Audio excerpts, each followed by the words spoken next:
My father always tells me stories. Sunlit Days, he calls them. He tells me of summers full of memories, and he always smiles. His stories tell of slower days, of cycling everywhere, of how he met my mother one summer and fell in love with her in the town square. He says we used to look into each other's eyes instead of looking down. He always tells me life doesn't happen on a screen. Grandpa also tells stories of those sunlit days, and of the sea, shades of blue that change every hour, of spending many hours laying on the shore, counting stars in the light of a lighthouse that competed with them. He sometimes looks at us with sadness. He says that life is passing us by, that the person who does not care for what they have loses it, and that we are going to lose our sea, our life, and our smile.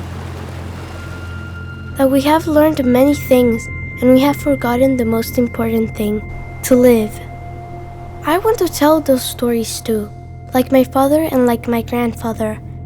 I want to talk about beaches, of bicycles, of guitars, of lighthouses, and of a clean and crystalline sea. Of all the little things that are in fact big. I want to live fully.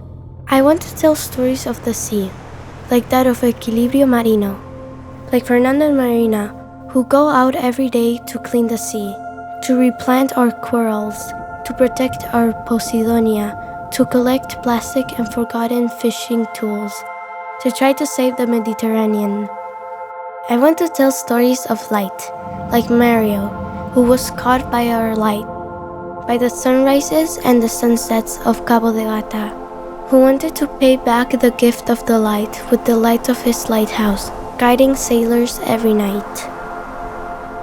I want to tell stories of music, like David, who came from France and found his root in this place, who spent long hours shaping wood to fill everything with the chords of his guitars, making people smile with every note he plays.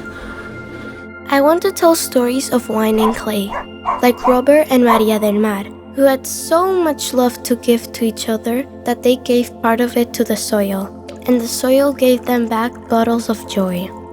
These are the stories I want to tell, stories of people who woke up and started living close to the land, who stopped turning their backs on the sea, who looked into each other's eyes again, who laughed, ate, and danced, who found in the small things what really matters, happiness, who understood that roots are something you find when you stop looking for them, that if we care of our land, protect our sea, and listen to our hearts, these stories will never end, that we will always have those days, the sunlit days.